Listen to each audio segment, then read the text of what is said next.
ಲಕ್ಷ್ಮಕ್ಕ ಅಂತೂ ಹಾಲು ಉಗ್ಸಿದ್ರವ ನಿಮ್ಮ ಮನ್ಯಾಗ ಹೆಂಗೆ ಅನ್ಸಾಕೊಂತೈತಿ? ಎಷ್ಟು ವರ್ಷ ಆದಮೇಲೆ ನಿಮ್ಮ ಮನೆಗೆ ಬಂದಿದಿ. ನೀನಂತೂ ಈ ಮನೆಗೆ ಬಂದೇಲಾಗಿದ್ದಿ ಒಟ್ಟ. ರಾಧವ, ಎಷ್ಟು ಖುಷಿ ಆಗಾಕೊಂತೈತೆ ನನಗೆ ಹೇಳೋಕ್ಕಾಗವಲ್ದು, ಅಷ್ಟು ಖುಷಿ ಆಗಾಕೊಂತೈತಿ. ಎಷ್ಟು ವರ್ಷ ಆದಮೇಲೆ ಈ ನಮ್ಮ ಮನೆಗೆ ಬಂದೀವಿ ನಾವು ಎಲ್ಲರೂ. ಒಬ್ಬ ನಂಗೆ ಹೇಳೋಕ್ಕಾಗವಲ್ದು, ಅಷ್ಟು ಖುಷಿ ಆಗಾಕೊಂತೈತಪ್ಪ. ಯಪ್ಪ, ನೀವೆಲ್ಲರೂ ಬಂದಿದ್ದಕ್ಕೆ ನಾ ಕರೆದಾಗ ಎಲ್ಲರಿಗೂ ತುಂಬ ಹೃದಯದ ಧನ್ಯವಾದಗಳು. ವಾ ಲಕ್ಷ್ಮಕ್ಕ, ನಿನಗೆಷ್ಟು ಖುಷಿ ಆಗುಂತೈತೆ ನೋಡಿ ಮನೆಗೆ ಬಂದಿದ್ದಕ್ಕೆ. ನಮಗೂ ಅಷ್ಟೇ ಖುಷಿ ಆಗುಂತೈತವ. ಆಟ ಸಣ್ಣ ಮನೆಯಾಗಿರೋದು ಭಾಳ ಕಷ್ಟ ಆಗಿತ್ತು ಬಿಡು ನಿಮ್ಗೆ. ಅದು ಅಲ್ದ ಈಗ ಮಕ್ಕಳದು ಮದುವೆನೂ ಆಗಿತ್ತ, ಇರೋದು ಭಾಳ ಕಷ್ಟ ಸಣ್ಣ ಮನೆಯಾಗ. ಅಂತೂ ಇಂತೂ ಸಾಲ ಎಲ್ಲ ಹರ್ಕೊಂಡು ನಿಮ್ಮ ಮನೆಗೆ ನೀವು ಬಂದ್ರಲ್ಲವ, ಚಲೋ ಆತು ಬಿಡ್ರಿ ಅತ್ತಾಗ. ಹೂನವ್ವ, ಈಗಿನ ಕಾಲದಾಗ ಅದು ಇಷ್ಟೊಂದು ಸಾಲನ ನೀವು ಎಷ್ಟು ಕಷ್ಟಪಟ್ಟು ದುಡ್ದು ಅದು ಇಷ್ಟು ಲಘುನ ತೀರ್ಸಿದ್ರಲ್ಲ, ಮತ್ತು ನಿಜ ಮೆಚ್ಬೇಕು ಮತ್ತು ನಿಮಗೆ. ಹ್ಞೂ, ಮತ್ತು ಇದೆಲ್ಲ ಸಾಧ್ಯ ಆಗಿದ್ದು ನನ್ನ ಸಣ್ಣ ಸೊಸೆ ಅದಾಳಲ್ಲ ಪುಷ್ಪ, ಆ ಅವನ ಕಾಲ್ಗುಣದಿಂದಲೇ ಅವ. ಅಪ್ಪ ಏನು ಹೇಳಬೇಕು, ಎಷ್ಟು ಧೈರ್ಯ ತುಂಬಿದ್ಲು ನಮ್ಗೆ. ಏನ್ತನ ಎಷ್ಟು ಕಷ್ಟಪಡ್ತಾ ಹುಡುಗಿ, ಬೆಳಗ್ಗೆಲ್ದ ಮಧ್ಯಾಹ್ನಲ್ದ ರಾತ್ರಿಯಿಂದ ಎಷ್ಟೆಲ್ಲ ದುಡಿತು, ಮನ್ಯಾಗೂ ಮಾಡ್ತು, ಮತ್ತು ನಮ್ಮದು ವ್ಯಾಪಾರನೂ ಮಾಡ್ತು, ಹೊಲ್ದಾಗ ಮಾಡ್ತು, ಮತ್ತು ತಂದು ಆಫೀಸಿಂದು ಬಿಡಲಿಲ್ಲ. ಇಷ್ಟೆಲ್ಲ ಕಷ್ಟಪಟ್ಟು ದುಡ್ದೈತಪ್ಪ ಆ ಹುಡುಗಿ. ಹ್ಞೂ ಅಣ್ಣ, ಪುಷ್ಪ ಇಲ್ಲ ಅಂದಿದ್ದಿದ್ರೆ ಇದೆಲ್ಲ ಆಗ್ತಾನೆ ಇಲ್ಲಾಗಿತ್ತು ಬಿಡು. ಆ ಹುಡುಗಿ ಎಷ್ಟು ಕಷ್ಟಪಡ್ತಂದ್ರೆ ನಮಗೆ ಒಂದೊಂದ್ಸಲ ಬೇಸರಾಗಿ ಇರಲಿ ಬಿಡವ ಇವತ್ತೊಂದು ದಿನ ಅಂತಂದ್ರೂ ಒಟ್ಟ ಕೇಳ್ತಿಲ್ಲಾಗಿತ್ತು. ಎಷ್ಟು ಹಠ ಅಂದ್ರೆ ಆ ಸಾಲ ತೀರ್ಸೋವರೆಗೂ ಬಿಡಲಿಲ್ಲ ನೋಡೋಕ್ಕೆ. ಹೂನವ, ಸೊಸೆ ಅಂದ್ರೆ ನಿನ್ನಂಗೆ ಇರ್ಬೇಕು ನೋಡು. ನನಗೂ ಒಬ್ಬ ಮಗ ಅದಾನ, ನನಗೂ ನಿನ್ನಂತನ ಚಲೋ ಸೊಸೆ ಸಿಕ್ಬಿಡ್ಲವ ಸಾಕು. ಹೂನಪ್ಪ, ನನಗೂ ನಿನ್ನಂಥದ ಸೊಸೆ ಸಿಕ್ಬಿಡ್ಲವ. ಪುಷ್ಪ ಅಂತ ಸೊಸೆ ಸಿಕ್ಕರೆ ಎಂಥ ಕಷ್ಟ ಇದ್ರೂ ಆರಾಮಾಗಿ ಬಗೆಹರಿಸ್ಬೋದು ನೋಡ್ರಿ. ಇದರಲ್ಲಿ ನಂದಷ್ಟೇ ಏನಿಲ್ಲ ಆಂಟಿ, ನಮ್ಮ ಮನೇಲಿ ಎಲ್ಲರದು ಸಪೋರ್ಟ್ ಇದೆ. ಎಲ್ಲರೂ ಅಷ್ಟೇ ಕಷ್ಟಪಟ್ಟು ದುಡಿದಿದ್ದಾರೆ. ನಮ್ಮ ಅತ್ತೆ, ನಮ್ಮ ಮಾವ, ನನ್ನ ಗಂಡ, ನಾನು ಎಲ್ಲರೂ ಅಷ್ಟೇ ಕಷ್ಟಪಟ್ಟು ದುಡಿದಿದ್ದೀವಿ. ಅದಕ್ಕೆ ಆಗಿದ್ದಿದೆ ಎಲ್ಲ. ನನ್ನೊಬ್ಬಳ ಕೈಯಿಂದ ಮಾತ್ರ ಇದೊಂದಿಷ್ಟು ಸಾಧ್ಯನೇ ಇಲ್ಲ. ಎಲ್ಲರೂ ಕೈ ಜೋಡಿಸಿದಕ್ಕೆ ಆಗಿದ್ದಿದ್ದು. ಮಗನ ಪ್ರತಾಪ್, ನೀನು ನಿನ್ನ ತಂದೆ ಆಸೆನ ಈಡೇರಿಸ್ಬಿಟ್ಟೆಪ್ಪ. ನಿನ್ನ ತಂದೆ ತಾಯಿ ಆಸೆನ ಈಡೇರಿಸ್ಬಿಟ್ಟೆಪ್ಪ. ನಮಗೆ ಕೊನೆಗಾಲದಾಗ ಅಟ್ಲೀಸ್ಟ್ ಏನಿಲ್ಲ ಅಂದ್ರೆ ಇದ ಮನ್ಯಾಗ ಸಾಯ್ಬೇಕಂತಂದಿತ್ತಪ್ಪ. ಅಂತೂ ಇಂತೂ ನಮಗೆ ಈ ಮನಿನ ವಾಪಸ್ ನಮಗೆ ಸಿಗೋಂಗೆ ಮಾಡಿದ್ರಲ್ಲಪ್ಪ. ನಿಮ್ಮಿಬ್ರು ಗಂಡ ಹೆಂಡತಿಗೆ ಎಷ್ಟು ಕೃತಜ್ಞತೆ ಹೇಳಿದ್ರು ಸಾಕಾಗಂಗಿಲ್ಲ. ಅಣ್ಣಾರ, ಯಾಕ್ರಿ ಹಿಂಗೆ ಮಾತಾಡ್ತೀರಿ? ಇಂಥ ಶುಭ ಮುಹೂರ್ತದಲ್ಲಿ ಹಿಂಗೆಲ್ಲ ಮಾತಾಡಕ್ಕೆ ಹೋಗ್ಬೇಡ್ರಿ. ಇಂಥ ಚಲೋ ಟೈಮ್ನಾಗ ಹಾಗೆಲ್ಲ ಮಾತಾಡ್ತಾರನ್ರಿ. ಎದಕ್ಲಿ ಹಂಗೆ ಮಾತಾಡಕ್ಕೆ ಕುಂತಿದ್ದಿ? ಹಾಗೆಲ್ಲ ಮಾತಾಡಬೇಡ ನೀನು. ಹಂಗಲ್ಲ ನಾನು ಹೇಳಿದ್ದು. ನನಗೇನಂದ್ರೆ ಇದು ನಮ್ಮವ್ವ ನಮ್ಮಪ್ಪ ಎಲ್ಲರೂ ಇದ್ದಿದ್ದು ಮನೆ ಇದು. ಇದರಲ್ಲಿ ಎಷ್ಟೋ ನಮ್ಮದು ಫೀಲಿಂಗ್ಸ್ ಐತಿ. ಇಲ್ಲಿ ನಮ್ಮಪ್ಪ ಕುಂತಿದ್ರು, ಇಲ್ಲಿ ನಮ್ಮವ್ವ, ನಾವೆಲ್ಲ ಆಟಾಡಿದ್ದು ಎಲ್ಲನೂ ನೆನಪೈತಿ ಈ ಮನ್ಯಾಗ. ಇದನ್ನು ಬಿಟ್ಟು ಹೋಗ್ಬೇಕಾದ್ರೆ, ಇದನ್ನು ಒತ್ತಿಟ್ಟು ಹೋಗೋ ಮುಂದೆ ಎಷ್ಟು ಕಷ್ಟ ಅನಿಸಿತ್ತು ಗೊತ್ತಾ ನಮ್ಗೆ. ಎಲ್ಲಿ ಕೊನೆಯವರೆಗೂ ಈ ಮನಿನ ಬಿಡಿಸ್ಕೊಳ್ಳೋದು ಆಕೈತೆ ಏನಿಲ್ಲ ಅಂತಂದು ಭಾಳ ಚಿಂತೆ ಆಗ್ಬಿಟ್ಟಿತ್ತಪ್ಪ ನನಗಂತೂ. ಏನು ಹೇಳ್ಬೇಕಪ್ಪ ನನಗೆ ಎಷ್ಟು ಖುಷಿ ಆಗುಂತೈತಂದ್ರೆ ಮಗನ, ನೀನಂಥ ಮಗನ ಪುಷ್ಪನಂತ ಸೊಸಿನ ಪಡ್ಯಾಕ ನಾನು ನಿಜ ಪುಣ್ಯ ಮಾಡಿನಪ್ಪ. ಯಪ್ಪ, ನೀನು ಹಿಂಗೆಲ್ಲ ಮಾತಾಡಕ್ಕೆ ಹೋಗ್ಬೇಡಪ್ಪ, ನನಗೆ ಬೇಜಾರಾಕೈತಿ. ಅದ್ರಾಗ ಏನೈತಪ್ಪ, ನೀನು ಸಾಲ ಮಾಡಿದ್ದನ್ನು ನಾನು ತೀರ್ಸೋದ್ರಲ್ಲಿ ಅದು ನನ್ನ ಕರ್ತವ್ಯ. ನೀನು ಆಸ್ತಿ ಮಾಡಿದ್ರಲ್ಲಿ ನಾ ತೊಗೋತೀನಿಲ್ಲ, ನಾ ಮುಂದೆ ತಿನ್ಕೊಂತ ಹೋಕ್ಕಿವಿಲ್ಲ. ನೀವು ಆಸ್ತಿ ಮಾಡಿದ್ದು ಹಂಗಪ್ಪ, ನೀವು ಮಾಡಿದ್ದ ಸಾಲ ನಾ ತೀರ್ಸೋದ್ರಲ್ಲಿ ಏನು ತಪ್ಪೈತಿ? ಏನೋ ಒಂದು ಸ್ವಲ್ಪ ದಿನ ಕಷ್ಟ ಇತ್ತು ಅಷ್ಟೇ. ಇನ್ಮೇಲೆ ಎಲ್ಲ ಕಷ್ಟನೂ ಬಗೆಹರಿತಿಲ್ಲ. ನೀ ಇನ್ಮೇಲೆ ಹಿಂಗೆಲ್ಲ ಮುಖ ಇಟ ಮಾಡ್ಕೊಂಡು ಅಳೋದು ಹಂಗೆಲ್ಲ ಮಾಡಬೇಡಪ್ಪ. ಆರಾಮಾಗಿರು, ಖುಷಿಯಾಗಿರು. ನೀವು ಖುಷಿಯಾಗಿದ್ರೆ ಅಷ್ಟೇ ಸಾಕಪ್ಪ ನಮ್ಗೆ. ಏನ್ರಿ ನೀವು ಇಂಥ ಖುಷಿ ಪಡೋ ಟೈಮ್ನಾಗೂ ಮುಖ ಈಟ ಮಾಡ್ಕೊಂಡಿರಲ್ಲ. ಹಿಂಗೆ ಮಾಡಿದ್ರೆ ಮಕ್ಕಳಿಗೆಲ್ಲ ಬೇಜಾರಾಗಲ್ಲ, ನಕ್ಕೊಂತೀರಿ.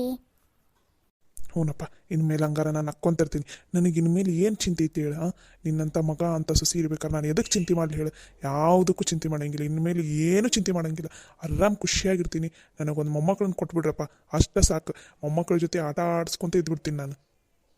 ಹೂನವ, ನನಗೂ ನಿನ್ನಂಥದ್ದೇ ಒಂದು ಮೊಮ್ಮಗಳನ್ನು ಕೊಟ್ಬಿಡವ ಸಾಕು. ನನಗೆ ಅಷ್ಟೇ ಸಾಕು. ಮೊಮ್ಮಗಳು ಹೆಣ್ಣಾಗಲಿ ಗಂಡಾಗಲಿ ಪರವಾಗಿಲ್ಲ. ಆ ಮೊಮ್ಮಕ್ಕಳ ಜೊತೆ ಆಟ ಆಡ್ಕೊತ ಇದ್ದು ಬಿಡ್ತೀವವ ಸಾಕು. ನಮಗೆ ಇನ್ನೇನೇನೇನೇನೇನು ಬೇಡಪ್ಪ. ಹತ್ಯಾರ ನಾಚ್ಕೊಂತೈತೆ ನನ್ನ ಸಸಿ ಅಂತೂ. ಹೌದಲ್ಲ ಲಕ್ಷ್ಮಕ್ಕ, ಮದುವೆಯಾಗ ಭಾಳ ದಿನ ಆಯ್ತು. ಯಾಕೆ ಏನೋ ಪುಷ್ಪಾಗ ಮಕ್ಕಳು ಆಗಿಲ್ಲಲ್ಲ? ಎಲ್ಲರೂ ತೋರಿಸ್ಬೇಕಿಲ್ಲ ಮತ್ತು. ನನ್ನ ಸಸಿಗೆ ಯಾಕೆ ಡಾಕ್ಟ್ರ್ ಹತ್ರ ತೋರಿಸ್ಬೇಕು? ಅಕ್ಕಿಗೆ ಏನಾಗೈತಿ? ಏನು ದೊಡ್ಡ ವಯಸ್ಸನ್ನ ಅಕ್ಕಿದೇನು? ಅಷ್ಟಕ್ಕೂ ಹೇಳಬಾರ್ದಿತ್ತು ಅಂದರೆ ಹೇಳಾಕೊಂತೀನಿ ಕೇಳ್ರಿ. ಅಷ್ಟಕ್ಕೂ ನನ್ನ ಸಸಿ ಈ ಸಾಲ ಎಲ್ಲ ತೀರ್ಸೋವರೆಗೂ, ಈ ಒಂದು ಜವಾಬ್ದಾರಿನ ಕರೆಕ್ಟಾಗಿ ನಿಭಾಯಿಸೋವರೆಗೂ ನನಗೆ ಮಕ್ಕಳು ಬೇಡ ಅಂತಂದು ಇದುವರೆಗೂ ಅವ್ರ ಸಂಸಾರನ ಚಲೋ ಮಾಡಿಲ್ಲ, ಗೊತ್ತಾ ನಿಮ್ಗೆ? ಹೌದಾ ಲಕ್ಷ್ಮಕ್ಕ? ಹ್ಞೂ ರಾಧವ, ಅವರು ಇದುವರೆಗೂ ಸಂಸಾರನ ಚಲೋನ ಮಾಡಿಲ್ಲ. ಅವರಿಗೆ ಮೊದಲು ಈ ಜವಾಬ್ದಾರಿ ಎಲ್ಲ ನಿಭಾಯಿಸಿ ಈ ಮನೇನ ಬಿಡಿಸ್ಕೊಳ್ಳೋದು, ನಮ್ಮ ಹೊಲನ ಎಲ್ಲ ಬಿಡಿಸ್ಕೊಂಡು ಈ ಒಂದು ದೊಡ್ಡ ಜವಾಬ್ದಾರಿನ ಬಗೆಹರಿಸಿ ಆಮೇಲೆ ನಾವು ನಮ್ಮ ಸಂಸಾರನ ಚಲೋ ಮಾಡ್ತೀವಿ ಅಂತ ಹೇಳಿದ್ಲು ನಂಗೆ ಪುಷ್ಪ. ಯವ್ವ ಬಂಗಾರದಂಥ ಸೊಸಿ ಬಿಡ ಯವ್ವ. ನಿನಗೆ ಸೊಸಿ ಅನ್ನೋಕ್ಕಿಂತನೂ ನಿನ್ನ ಮಗಳ ಬಿಡ ಆಕಿ. ಆಕೆ ನಮ್ಮ ಮನೆಗೆ ದೊಡ್ಡ ಮಗ ಇದ್ದಂಗೆ ಎಲ್ಲ ಜವಾಬ್ದಾರಿನೂ ತನ್ನ ಹೆಗಲ ಮೇಲೆ ಹಾಕ್ಕೊಂಡು ಎಲ್ಲ ಜವಾಬ್ದಾರಿನೂ ನಿಭಾಯಿಸಿದ್ಲಕ್ಕೆ. ಅತ್ಯಾರ ಸಾಕು ಬಿಡ್ರಿ, ಎಷ್ಟಂತ ಹೊಗಳ್ತೀರಿ? ನಾನು ಹೊಗಳಾಕುಂತಿಲ್ಲವ್ವ, ಇದ್ದಿದ್ದನ್ನೇ ಹೇಳಾಕುಂತೀನಿ. ಆತಾತ್ರಿ ಅತ್ಯಾರ, ಈಗ ಎಲ್ಲರೂ ಬಂದಾರ, ಮುಂದೆ ಏನು ಮಾಡೋದಂತ ಹೇಳಿಬಿಡ್ರಿ ಎಲ್ರಿಗೂ. ನೋಡ್ರವ, ಈಗ ಮುಂದೆ ಏನು ಮಾಡಬೇಕು ಅಂತಂದು ಅನ್ನೋದನ್ನು ಹೇಳ್ತೀನಿ. ಈಗ ನಾನು ಬರೀ ನಮ್ಮ ಮನೇದು ಹಾಲು ಉಗ್ಸೋದೈತಿ, ಅದಕ್ಕೋಸ್ಕರ ಅಷ್ಟೇ ನಿಮಗೆ ಕರೆದಿಲ್ಲ. ನಿಮಗೆ ಕರೆದಿದ್ದ ಮುಖ್ಯ ಉದ್ದೇಶ ಏನಂತಂದ್ರೆ, ನಾವು ಇನ್ಮೇಲೆ ಆ ಮನೇಲೇನು ನಾವು ವ್ಯಾಪಾರನ ಮಾಡ್ಕೊಂಡು ಹೊಂಟಿದ್ವಲ್ಲ, ಇಲ್ಲೂ ಅದನ್ನು ಮಾಡ್ಕೊಂಡು ಹೋಗ್ತೀವಿ. ನೀವು ಅಂದಂಗೆ ನಿಮ್ಗೆಲ್ರಿಗೂ ಒಂದು ಕೆಲಸದ ಅವಶ್ಯಕತೆ ಐತೆ ಅಂತಂದಿದ್ರಲ್ಲ, ಹಾಗಾಗಿ ಇನ್ಮೇಲೆ ನೀವು ನಮ್ಮ ಮನೆಗೆ ಕೆಲ್ಸಕ್ಕೆ ಬಂದುಬಿಡ್ರಿ ಎಲ್ಲರೂ. ಲಕ್ಷ್ಮಕ್ಕ, ನೀವು ನಿನ್ನೆ ಅಂದಿದ್ರವ ಎಲ್ರಿಗೂ ಕೆಲಸ ಐತಿ ಅಂತಂದು, ನಮಗಂತೂ ಭಾಳ ಖುಷಿ ಆತವ. ಅಂದಂಗೆ ಏನು ಕೆಲಸ ಬೇ ಲಕ್ಷ್ಮಕ್ಕ? ನೋಡ್ರವ, ನಾವೀಗ ಉಪ್ಪಿನಕಾಯಿ ಮಾಡೋದು, ಚಟ್ನಿ ಪುಡಿ ಮಾಡೋದು, ಆಮೇಲೆ ಚಟ್ನಿ ಮಾಡೋದು, ಆಮೇಲೆ ಕಟಕ್ ರೊಟ್ಟಿ ಮಾಡೋದು, ಇವನ್ನೆಲ್ಲ ಇಷ್ಟು ದಿನ ನಾವು ಸ್ವಲ್ಪ ಸ್ವಲ್ಪ ಅಷ್ಟ ಮಾಡ್ಕೊಂಡು ಹೋಗಿದ್ವಿ. ನಾವು ಎಷ್ಟು ಜನ ಇದ್ವಿ ಅಷ್ಟ ಮಾಡ್ಕೊಂಡು ಹೋಗಿದ್ವಿ. ಇವಾಗ ಒಂದು ದೊಡ್ಡ ಫ್ಯಾಕ್ಟ್ರಿ ಥರ ದೊಡ್ಡದೊಂದು ಓಪನ್ ಮಾಡಿ ಎಲ್ಲರೂ ನಾವು ಕೈಯಿಂದನೇ ಮಾಡೋದು. ಈಗ ಚಟ್ನಿ ಪುಡಿ ಅದೆಲ್ಲ ಮಿಕ್ಸಿಗೆ ಹಾಕೋದು, ಇಲ್ಲ ದೊಡ್ಡದು ಯಾವ್ದಾರು ಮೆಷಿನ್ಗೆ ಹಾಕೋದು, ಅದೆಲ್ಲ ಏನಿಲ್ಲವ. ನಾವು ಇಷ್ಟು ದಿನ ಆದರೂ ಚಟ್ನಿ ಪುಡಿ ಮಾಡಲಿ, ಚಟ್ನಿ ಮಾಡಲಿ ಕೈಯಿಂದನೇ ಕುಟ್ಟು ಮಾಡ್ತಿದ್ವಿ. ಹಂಗೆ ನಿಮಗೆಲ್ಲರಿಗೂ ಇಲ್ಲಿ ಅದೇ ಕೆಲಸ, ಚಟ್ನಿ ಪುಡಿ ಮಾಡೋದು, ಆಮೇಲೆ ಚಟ್ನಿ ಮಾಡೋದು, ಆಮೇಲೆ ನಾವು ದೊಡ್ಡ ದೊಡ್ಡದು ಹೋಟೆಲ್ಗೆ, ಆಮೇಲೆ ಇದನ್ನೇ ಪಿ ಜಿ ಅಂತಾರಲ್ಲವ ಇವರು, ಆ ಪಿ ಜಿಗೆಲ್ಲ ಊಟನ ಕಳಿಸ್ತೀವವ ನಾವು ದಿನಾಲು. ಅದು ಮನೆಯಾಗೆಲ್ಲ ಅಡುಗೆ ಮಾಡೋದು ಎಲ್ಲನೂ ನೀವು ಮಾಡ್ಕೊತ ಹೋಗ್ಬೇಕವ.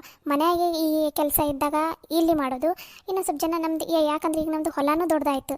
ಇಷ್ಟು ದಿನ ನಮ್ಮದು ಸ್ವಲ್ಪ ಇತ್ತು ಹೊಲ, ಇವಾಗ ಹೊಲನೂ ಜಾಸ್ತಿ ಐತಿ. ಹೊಲ್ದಾಗ ಮಾಡೋದಿದ್ದಾಗ ಹೊಲ್ದಾಗ ಮಾಡೋದು, ಮನ್ಯಾಗ ಮಾಡೋದಿದ್ದಾಗ ಮನ್ಯಾಗ ಮಾಡೋದು. ಯವ್ವ ಲಕ್ಷ್ಮವ್ಕ, ನೀವು ಯಾವ ಕೆಲಸ ಕೊಟ್ಟರು ಮಾಡ್ತೀವವ ನಾವು. ನಮ್ಗೊಂಥರ ಬರಗಾಲ ಬಂದಂಗೆ ಆಗ್ಬಿಟ್ಟಿತ್ತವ. ನಮ್ದು ಕಷ್ಟ ನಮ್ಗೆ ಗೊತ್ತು. ನೀವು ಹೊಲ್ದಾಗ ಮಾಡಂದ್ರೂ ಮಾಡ್ತೀವಿ, ಮನ್ಯಾಗ ಮಾಡಂದ್ರೂ ಮಾಡ್ತೀವಿ. ಇವು ದುಡ್ಕೊಂಡು ತಿನ್ನಕ್ಕೆ ಯಾವುದಾದ್ರಿ ನಾವು ನಮಗೆ. ನಾವಂತೂ ಬರಾಕೆ ರೆಡಿನ ಅದೀವಿ ನೋಡ್ರವ ಎಲ್ಲರೂ. ಹ್ಞೂನ್ರವ, ಬರ್ರಿ ಎಲ್ಲರೂ ಬರ್ರಿ, ಎಲ್ಲರಿಗೂ ನಿಮ್ಗೆಲ್ರಿಗೂ ಕೆಲಸ ಐತಿ. ಅಂದಂಗೆ ಲಕ್ಷ್ಮವ್ಕ, ಇಲ್ಲೇ ನಮ್ಮ ಊರದ ಪಕ್ಕದಾಗ ಇದಾರ ನಮ್ಮ ಅಕ್ಕನ ಮಕ್ಕಳು, ಅವನು ಕೆಲ್ಸಕ್ಕೆ ಬರ್ತೀನಂತಂದವು. ಕರೆಂದ ಅವಕ್ಕೂ ಪಾಪ ಅವ್ರ ಊರಾಗೂ ಕೆಲಸ ಇಲ್ಲ, ಅದಕ್ಕೆ ಅವ್ರದ್ದು ಕಷ್ಟ ಆಗ್ಬಿಟ್ಟೈತವ. ಅದಕ್ಕೆ ನಮ್ಮ ಅಕ್ಕನ ಮಕ್ಕಳು ಅವರು ಬರ್ತೀನಂದಾರವ ಕೆಲ್ಸಕ್ಕೆ. ಮತ್ತು ನೀವು ಅಂದಂದ್ರೆ ನಾಳಿಂದ ಅವರಿಗೂ ಬಂದು ಹೋಗ್ರಿ ಅಂತ ಹೇಳ್ತೀವಿ. ಇಲ್ಲೇ ಅದೇನು ಭಾಳ ದೂರ ಏನಿಲ್ಲ, ಆರಾಮ್ ನಡ್ಕೊತ ಬಂದು ನಡ್ಕೊತ ಹೋಗ್ತಾರ ಅವ್ರೇನು. ಆತವ ಕರೀರಿ, ಅದ್ರಾಗೇನೈತಿ. ಅಂದ್ರೆ ನನಗೆ ಏನಂದ್ರೆ ಪುಷ್ಪ ಈಗ ಹೆಂಗವ ಅವರು ಬರ್ತೀನಂತ ಅಂದಾರ. ಆ ಥರ ಹಂಗಾರ ಒಂದು ಕೆಲಸ ಮಾಡನ್ರಿ.